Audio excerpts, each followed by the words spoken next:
आप सभी दोस्तों का एक बार फिर से बहुत बहुत स्वागत है। साथ हो गए 11 नवंबर जो फटाफट ब्रेकिंग न्यूज निकल के आ रही है, एक करके जानेंगे। दरअसल दोस्तों बड़ी खबर निकल के आ रही है, आपको बता दें बिहार विधानसभा चुनाव में अब तक की सबसे बड़ी धांधली हुई है। बड़ी खबर निकल के आ रही है, आरजेडी ने पेश किया है धांधली के सबसे बड़ा सबूत है। इलेक्शन कमीशन ने दिखाया सबसे पहले 119 सीटों पर महागठबंधन की जीत, मगर नहीं दिया सर्टिफिकेट। और फिर नीतीश कुमार ने फोन घुमाया आरओ को, और आरओ उसके बाद हराना शुरू कर दिया है आरजेडी को। 110 सीटें आरजेडी के खाते में गई है, जबकि बीजेपी एनडीए के खाते में 125 सीटें नीतीश कुमार के खाते में गई हैं। 125 बीजेपी और एनडीए के, आरजेडी के खाते में 110 सीटें ही महज दी गई हैं। ये बड़ी खबर, इसके बारे में आपको विस्तार से बताएंगे कैसे आरजेडी ने खुलासा किया ट्विटर अकाउंट पे लगातार मिनट मिनट कैसे किस तरीके से धांधली हुई, उसके बारे में आपको विस्तार से बताएंगे। और इस बीच बड़ी अपडेट निकल के आ रही है, आरजेडी सांसद ने भी खुलासा किया है, और आरजेडी लगातार तेजस्वी यादव ने अपने ट्विटर अकाउंट से खुलासे कर रहे थे, इसके बारे में हम आपको बताएंगे कैसे बड़े पैमाने पर धांधली हुई है। और इस बीच बड़ी अपडेट निकल के आ रही है, अगली बड़ी खबर, बिहार विधानसभा चुनाव को लेकर उदित राज ने भी ईवीएम को लेकर उठाए हैं सवाल, और कहा है कि फिलहाल अगर सैटेलाइट नियंत्रित हो सकती है तो ईवीएम क्यों नहीं। और कांग्रेस पार्टी के तमाम लोगों ने ईवीएम पर बड़ा और गंभीर आरोप लगाया है, वो भी हम आपको बताएंगे। और इस बीच बड़ी खबर निकल के आ रही है, असदुद्दीन ओवैसी ने चल दिया है बड़ा स्ट्रोक, या 5 सीटों पर असद ओवैसी ने जीत दर्ज की है, प्रचंड जीत, इसके बारे में भी आपको बताएंगे।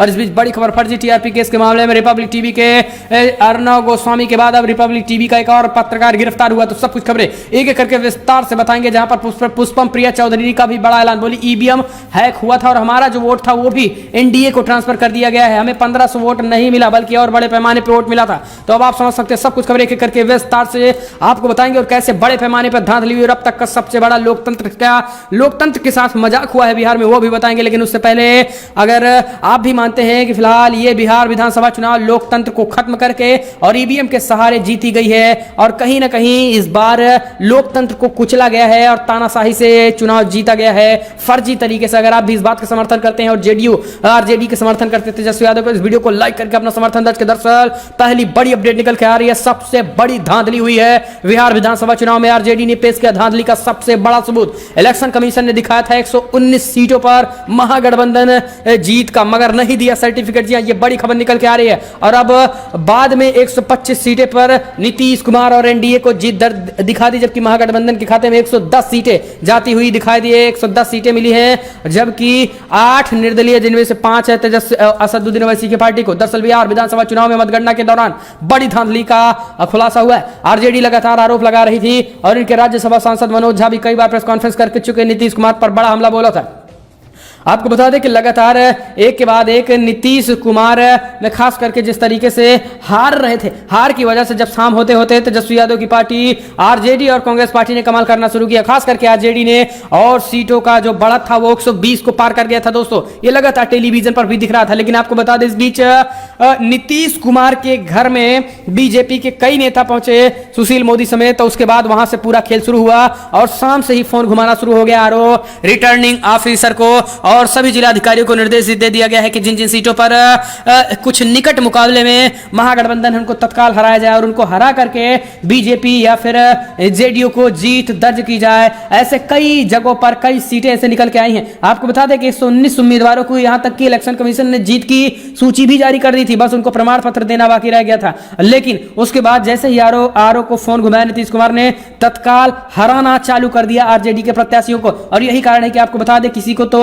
123 सीटों से 123 वोटों से हराया, किसी को 16 वोटों से, किसी को 200 वोटों से, किसी को 500 वोटों से, इस तरीके से इस चुनाव में हराया गया है। आपको बता दें कि इस बीच आरजेडी ने इलेक्शन कमीशन से, आरजेडी का प्रतिनिधि मंडल भी इलेक्शन कमीशन से मुलाकात की है, और आपको बता दें कि सूची जारी करके जीत का दावा ठोका है। इलेक्शन कमीशन से प्रतिनिधि मंडल मिला है। हालांकि आपको बता दें कि ट्विटर हैंडल पर आधिकारिक तौर पर आरजेडी ने इस बात का खुलासा भी किया है, और आप भी इन सूचियों को देख सकते हैं। दरअसल इसमें साफ साफ ट्विटर के जरिए आरजेडी ने लिखा है कि महागठबंधन के उम्मीदवार जीत चुके, रिटर्निंग ऑफिसर ने उन्हें जीत की बधाई भी दी, लेकिन सर्टिफिकेट नहीं दे रहे हैं, कह रहे हैं कि आप हार गए हैं। ईसीआई की वेबसाइट पर भी इन्हें जीता हुआ दिखाया गया है। जनतंत्र में ऐसी लूट नहीं चलेगी। दूसरा ट्वीट आरजेडी करती है, 119 सीट जीतने के बाद टीवी पर 109 दिखाया जा रहा है। नीतीश कुमार सभी अधिकारियों को फोन करके धांधली करवा रहे हैं। फाइनल रिजल्ट आने और बधाई देने के अधिकारी अचानक कह रहे हैं आप हार गए हैं, आखिर कैसे हो सकता है। तीसरा ट्वीट तत्काल करते हैं, हिलसा विधानसभा क्षेत्र में राजद प्रत्याशी शक्ति सिंह को निर्वाचन अधिकारी ने 547 वोटों से विजयी घोषित कर दिया था।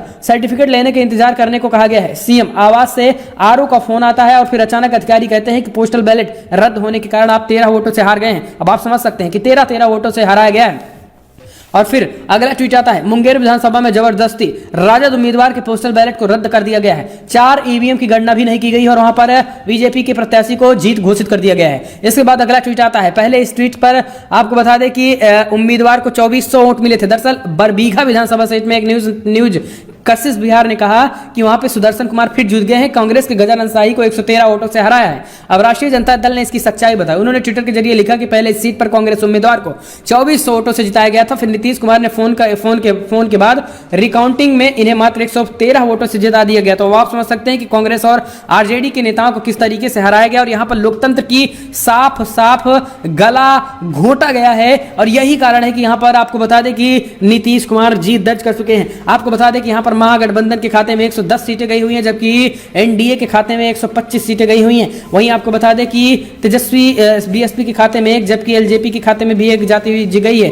और इस बीच बड़ी खबर यह है कि 5 सीटें असदुद्दीन ओवैसी के खाते में गई है। बड़ी खबर निकल के आ रही है बिहार विधानसभा चुनाव को लेकर। हम चलते हैं अगली अपडेट लेते हैं। बता दें बिहार चुनाव परिणाम में उदित राज का बड़ा ऐलान, कहा सैटेलाइट नियंत्रित हो सकती है तो ईवीएम क्यों हैक नहीं हो सकता है। रिया के मामले में व्हाट्सएप की सुरक्षा कितनी है। अगर दीपिका पादुकोण के व्हाट्सएप को 2 साल पुराने व्हाट्सएप को निकाला जा सकता है तो ईवीएम इलेक्ट्रॉनिक है, क्यों हैक नहीं किया जा सकता। जी हां, ईवीएम को लेकर सवाल खड़े हो गए हैं। दिग्विजय सिंह ने भी सवाल खड़े किए हैं। इस बीच जीतू पटवारी कांग्रेस पार्टी के नेताओं ने भी सवाल खड़े किए हैं। ट्विटर पर भी जबरदस्त तरीके से ईवीएम हैक होने की खबर निकल के आ रही है। ये बड़ी खबर जी, दरअसल आपको बता दें बिहार विधानसभा चुनाव के नतीजे के बाद अब बड़ी खबर निकल के आ रही है। बिहार विधानसभा चुनाव 243 सीटों पर मतगणना हुई है। ऐसे में आपको बता दें कि यहां पर उदित राज कांग्रेस पार्टी के नेताओं ने ईवीएम पर सवाल खड़े किए हैं। उदित राज ने कहा है कि जब मंगल ग्रह और चांद की ओर जाते उपक्रम की दिशा को धरती से नियंत्रित किया जा सकता है तो फिर ईवीएम हैक क्यों नहीं किया जा सकता। आपको बता दें कि ताबड़तोड़ ट्वीट करके उदित राज ने कई सवाल किए हैं। इसके साथ ही उदित राज ने एक और ट्वीट किया, रिया के मामले में व्हाट्सएप की सुरक्षा कितनी है ये पता लग गया होगा। दीपिका पादुकोण के पुराने व्हाट्सएप को निकाल लिया गया, कुछ निजी नहीं है, इलेक्ट्रॉनिक की चीज है,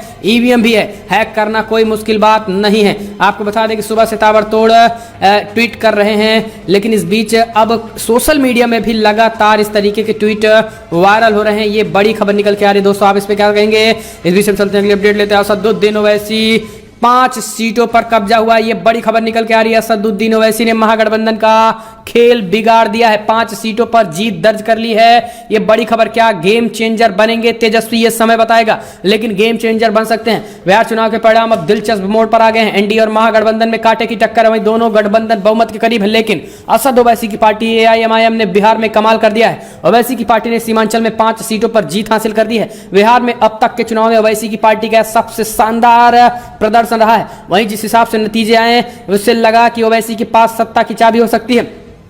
ओवैसी की पार्टी ने यह कमाल सीमांचल की सीटों पर किया है। सीमांचल इलाके में मुस्लिमों की अच्छी आबादी है, ऐसे में ओवैसी ने उस इलाकों में सेंधमारी करके ये साफ कर दिया है कि मुस्लिम उनको नेता मानने लगे हैं। अभी तक इन सीटों से कांग्रेस और आरजेडी के उम्मीदवार जीतते रहे हैं, लेकिन ओवैसी ने 5 सीट जीतकर महागठबंधन में हलचल मचा रखी है। आपको बता दें कि अब तेजस्वी यादव को कहीं ना कहीं ओवैसी का समर्थन लेना ही पड़ सकता है। आपको बता दें कि कुछ ही सीटों पर ओवैसी पीछे है, महागठबंधन पीछे, ऐसे में ओवैसी का समर्थन लेना पड़ेगा और ओवैसी किंग मेकर की भूमिका में यहाँ दिख रहे हैं। ये बड़ी खबर निकल के आ रही है। आपको बता दें एआईएमआईएम ने अमौर, चौकीहाट, कोचाधामन, बहादुरगंज और एक सीट पर जीत दर्ज की है। तो ओवैसी ने 5 सीटों पे हमने ओपिनियन पोल में भी बताए थे। हम चलते हैं अगले अपडेट लेते हैं। फिलहाल बड़ी खबर, झारखंड में बीजेपी को लगा बड़ा झटका। सत्ताधारी गठबंधन ने बोरमो और दुमका सीट पे जीत दर्ज की है। बीजेपी को बड़ा झटका। जी हां, झारखंड में 2 सीटों के लिए हुए उपचुनाव में सत्ताधारी गठबंधन को जबरदस्त जीत मिली। बोरमो और दुमका दोनों ही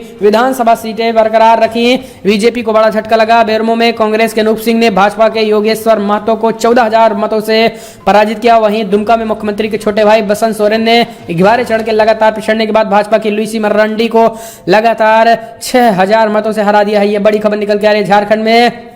इस बीच यूपी में समाजवादी पार्टी ने 1 सीटों पर परचम लहराया, जबकि 6 सीटों पर बीजेपी जीतने में इस बार कामयाब हुई है। 6 सीटें, यानी यूपी में जो जिस सीटों पर था उसको वहीं पर जीत मिली हुई है। आपको बता दें कि चुनाव नतीजों में नौगांव सादात ने बीजेपी संगीता चौहान जीती हैं, लेकिन सबसे बड़ी बात यह है कि जौनपुर में समाजवादी पार्टी की लकी यादव ने जीत दर्ज की है। इस बीच मध्य प्रदेश की बात करें तो मध्य प्रदेश में 28 विधानसभा सीटों पर लगभग 8 सीटों पर कांग्रेस पार्टी ने जीत दर्ज की है। तो वहीं आपको बता दें कि 19 सीटों पर बीजेपी, जबकि एक पे बीएसपी सीट दर्ज करी। तो ये बड़ी खबर निकल के आ रही है मध्य प्रदेश के उपचुनाव में। लेकिन यहां पर आपको बता दें दोस्तों तो यहाँ पर भारतीय जनता पार्टी ने जिस तरीके से जीत दर्ज की, ऐसे में सवाल इन पर खड़े हो रहे हैं क्योंकि जनता विरोधी, जन विरोधी पूरी तरीके से काम है। हम चलते अगली अपडेट लेते हैं। दिग्विजय सिंह का भारतीय जनता पार्टी की जीत पर तंज बोले, नोट तंत्र जीत गया है, लोकतंत्र हारा है।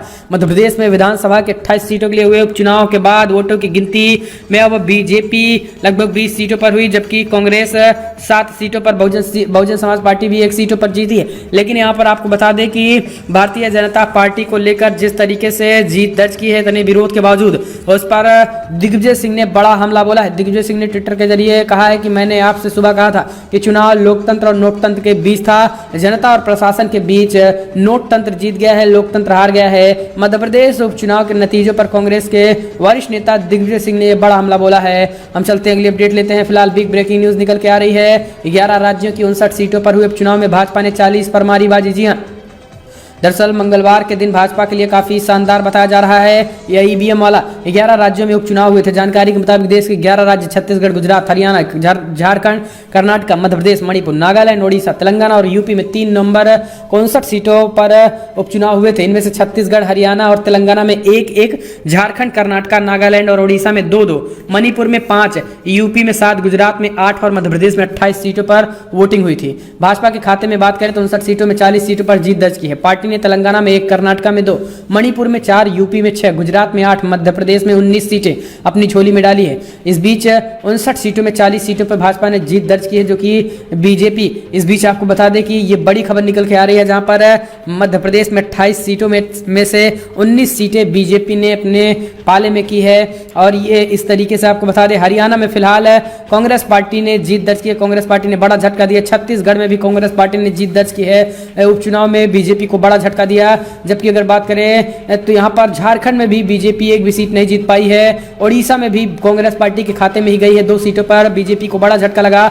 नागालैंड में 2 सीटों पर हुए उपचुनाव में भी बीजेपी एक भी सीट नहीं जीत पाई, 2 सीटों पर कांग्रेस पर कब्जा रहा। इस बीच कर्नाटक की 4 सीटों पर हुए 2 सीटें कांग्रेस के खाते में, जबकि 2 सीटों पर यहाँ पर बीजेपी की खाते में गई हुई हैं। 2 सीटों पर आपको बता दें, फिलहाल यहाँ पर आपको बता दें 5 सीटों पर मणिपुर में चुनाव हुए थे। यहाँ पर 1 सीटों पर कांग्रेस पार्टी, जबकि 4 सीटों पर भाजपा।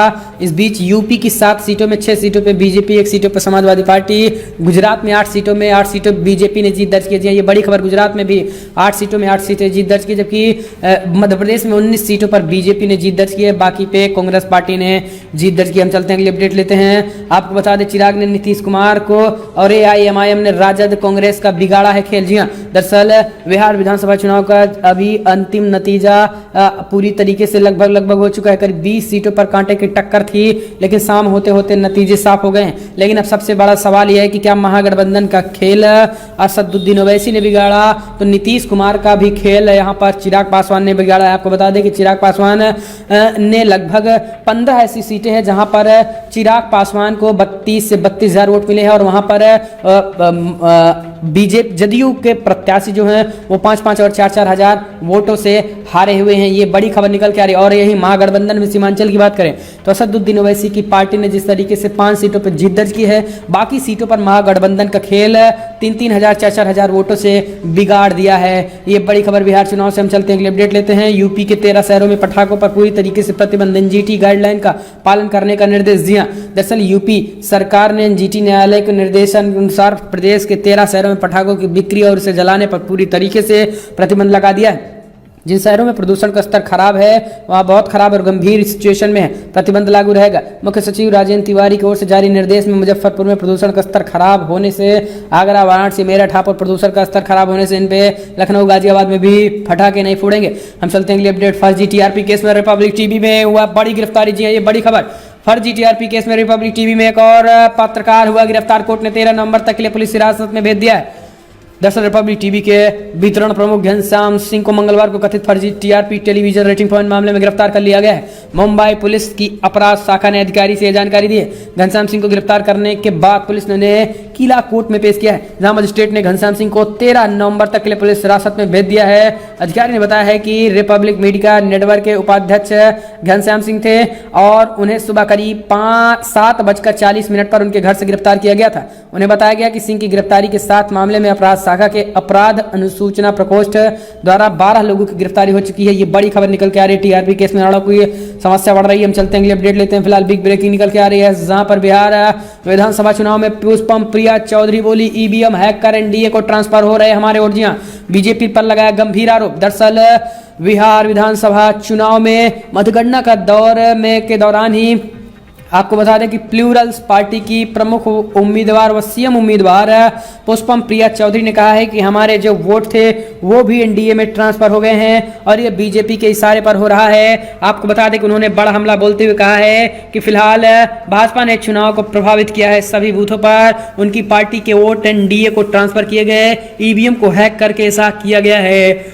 आपको बता दें कि पुष्पम पहले से कांग्रेस पार्टी के नेता भी ईवीएम को हैक करने का आरोप लगा चुके हैं। आपको बता दें कि फिलहाल पुष्पम प्रिया चौधरी जहां से लड़ रही थी वहां पर शत्रुघ्न सिन्हा के बेटे भी लड़ रहे थे, हालांकि उनकी हार हुई है। शत्रुघ्न सिन्हा के बेटे लव सिन्हा की, वहां से नवीन विनीत जीते हैं। भारतीय जनता पार्टी के खाते में ये सीटें गई हुई। हम चलते हैं अगली अपडेट लेते हैं। फिलहाल बिग ब्रेकिंग, अर्णव गोस्वामी को हाईकोर्ट के आदेश के खिलाफ सुप्रीम कोर्ट गया, आज होगी सुनवाई। जी हाँ, रिपब्लिक टीवी के editor in chief Arnab Goswami मंगलवार को सुप्रीम कोर्ट का रुख कर लिया है। दरअसल अर्णव गोस्वामी बॉम्बे हाई कोर्ट के उस आदेश को सुप्रीम कोर्ट में चुनौती दी थी जिसको कोर्ट ने 2018 में आत्महत्या के मामले में गोस्वामी को अंतरिम जमानत देने से इनकार कर दिया था। और अब इस मामले में सुप्रीम कोर्ट कल यानी बुधवार यानी आज 11 नवंबर को सुनवाई करेगा। आपको बता दें कि महाराष्ट्र के रायगढ़ जिले की 17 अदालत ने पुलिस की याचिका पर अर्णव गोस्वामी और अन्य 2 के खिलाफ फैसला सुरक्षित रख लिया है। पुलिस ने अपनी याचिका में मजिस्ट्रेट के उस आदेश को चुनौती दी है जिसमें मजिस्ट्रेट ने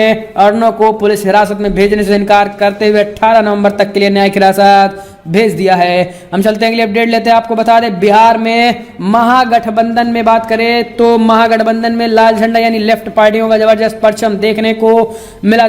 महागठबंधन में आपको बता दें कि फिलहाल कन्हैया कुमार का जादू फिलहाल सर चढ़ के बोला है। आपको बता दें कि 25 सीटों पे महज 25 सीटों पे ही महागठबंधन चुनाव लड़ रहा था, महागठबंधन लेफ्ट पार्टियां, लेकिन इनमें से आपको बता दें कि 15 सीटों पे लगभग जीत के करीब थी और यहाँ पर 15 सीटों पे लगभग जीती हैं। आपको बता दें कि यहाँ पर कन्हैया कुमार का जादू चलते हुए दिखाई दिया है। जितना 70 सीटों पे कांग्रेस पार्टी को जीत नहीं मिल सकी उससे कम में उसकी आधी से आधी सीट भी महागठबंधन ने लेफ्ट पार्टियों को दिया था। लेकिन यहाँ पर तेजस्वी यादव के समर्थन में भी आपको बता दें कन्हैया कुमार ने जबरदस्त कमाल किया और कन्हैया कुमार के खाते में बड़ी सीटें जा चुकी हैं। हम चलते हैं अगले अपडेट लेते हैं। फिलहाल बड़ी खबर, बिहार चुनाव में क्या तेजस्वी ने कांग्रेस को 70 सीट देकर गलती की। जी हां, अब सवाल ये भी उठने लगे। दरअसल कांग्रेस नेता राहुल गांधी ने बिहार में कई रैलियां की।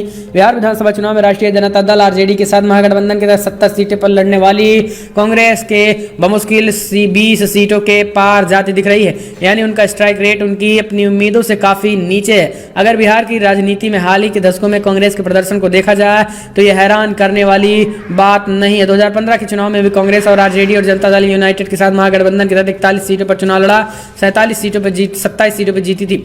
लेकिन आपको बता दें यहाँ पर 70 सीटें इस बार चुनाव लड़ी थी, लेकिन यहाँ पर 20 सीटों के करीब जीती हुई। लेकिन ऐसे में अब सवाल ये खड़ा होने लगा कि क्या आरजेडी ने बड़े पैमाने पर कांग्रेस को वोट देकर अपने भी बनाए जाल में फंसी, क्या इस तरीके की कोई बातें हुई हैं? ये अब बड़ी खबर निकल के आ रही है। हम चलते हैं अगली अपडेट लेते हैं। आपको बता दें बिग ब्रेकिंग न्यूज़ निकल के आ रही है, जहाँ पर रिजल्ट के बीच नतीजे आने में देरी होने में बताया गया ईवीएम से नहीं, चुनाव आयोग ने कहा ईवीएम से नहीं हो सकती है छेड़खानी। जी हाँ, दरअसल आपको बता दें कि बिहार विधानसभा चुनाव परिणाम को लेकर चुनाव आयोग ने प्रेस कॉन्फ्रेंस किया रात में। उन्होंने कहा कि फिलहाल ईवीएम से छेड़खानी नहीं हो सकती है और ये मतगणना बिल्कुल गड़बड़ मुक्त रही है। बिहार में लगभग 1 करोड़ से अधिक वोटों की गिनती उन्होंने कहा कि हुई और लगभग 4.5 करोड़ की गिनती हुई, लेकिन ईवीएम पे जो घपले की जो बात हो रही थी उन्होंने इस बात को पूरी तरीके से सिरे से नकार दिया है। ये बड़ी खबर निकल के आ रही है। आपको बता दें चुनाव आयोग ने ये बड़ा ऐलान किया है। तो दोस्तों आपको क्या लग रहा है? अगर आप भी मानते हैं कि फिलहाल इस चुनाव में आपको क्या लग रहा है, कमेंट के माध्यम से अपनी राय देना ना भूलें। अगर आप भी मानते हैं कि महागठबंधन की सरकार बनेगी तो इस वीडियो को लाइक करके अपना समर्थन दर्ज करें। तो दोस्तों फिलहाल इस वीडियो में इतना ही। जय हिंद, जय भारत।